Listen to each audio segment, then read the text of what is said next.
Ταξίδευε το πρωί και κρυβόταν το βράδυ. Δεν ήταν ιδιαίτερα καλή σε κανένα από τα δύο. Ποτέ ξανά δεν της είχαν χρειαστεί. Το σώμα της, που δεν ήταν μαθημένο να υπέβει για ώρες, πονούσε συνεχώς, κυρίως όταν σταματούσε για να ξεκουραστεί. Ίσως θα έπρεπε να έκανε το ταξίδι με τα πόδια, μα είχε μεγάλη απόσταση να καλύψει και ο χρόνος πίεζε.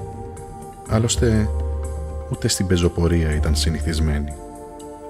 Τα βράδια ήταν χειρότερα από τις μέρες.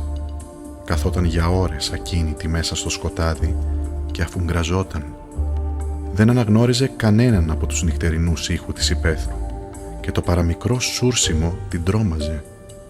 Ο ύπνος της ήταν ταραγμένος και ξυπνούσε υποφέροντας κάθε φορά που άλλαζε πλευρό, και όταν πια ξημέρωνε, σερνόταν με κόπο πάνω στο άλογο και το έστρεφε προς την κατεύθυνση του ήλιου. Ευτυχώς που οι εντολές της ήταν να πάει ανατολικά, αλλιώς θα ήταν εύκολο να μπερδευτεί και να μην φτάσει ποτέ στον προορισμό της. Και αυτό θα ήταν η καταστροφή της, ήταν σίγουρο. Το μόνο που της ήταν αναπάντεχα ευχάριστο ήταν ο δροσερός φθινοπορεινός άνεμος στο πρόσωπό της. Τα μαλλιά της που ανέμιζαν όσο κάλπαζε την έκαναν να νιώθει ελεύθερη, επιτέλους ελεύθερη και ζωντανή. Βέβαια, βοηθούσε και ότι το είχε σκάσει από τον τάφο που ήταν τόσα χρόνια κλεισμένη. Φαντάστηκε την έκπληξη όλων όταν θα άρχιζαν να την ψάχνουν, τους υπενιγμούς, τα σχόλια, τα μισόλογα. Δεν θα ήταν η πρώτη φορά που προσπαθούσε κάποιος να το σκάσει, μα συνήθως ήταν κάποιο αφελές παιδαρέλι που δεν είχε καταλάβει που είχε μπλέξει. Και πάντα το ξανάβρισκαν και το έσαναν πίσω υποταγμένο στη μοίρα του. Εκείνοι βέβαια δεν θα κατάφεραν να τη βρουν. Ήταν ήδη πολύ μακριά τους και ακόμα κι αν την εντόπιζαν δεν θα την αναγνώριζαν ποτέ. Σύντομα θα την αντικαθιστούσαν. Κάποια ή κάποιος άλλος θα εκτελούσε τα καθήκοντά της και θα ήφαινε τις μηχανογραφίες της και θα ιδίαζε στη θέση της.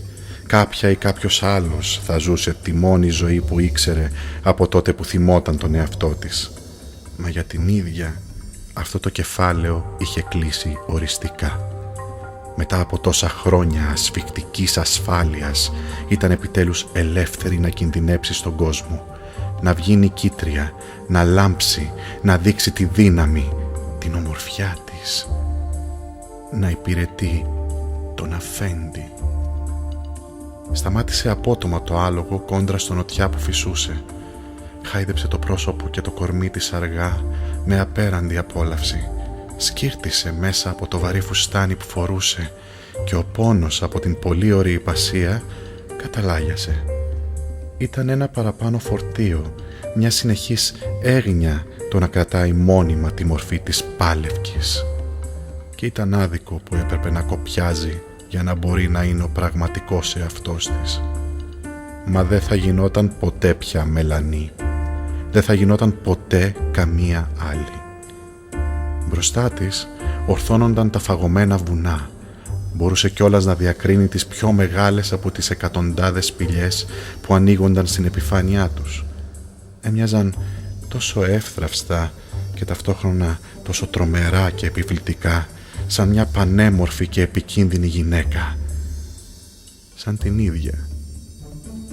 Δεν θα χρειαζόταν πάνω από μια μέρα ακόμα για να φτάσει, και μόλις ολοκλήρωνε την αποστολή της, ο αφέντης σίγουρα θα ερχόταν πάλι κοντά της και η ικανοποίησή του και η ικανοποίησή της θα ήταν τόσο μεγάλη που ούτε τα φαγωμένα βουνά, ούτε ολόκληρο το Μπέρθ δεν θα τη χωρούσε.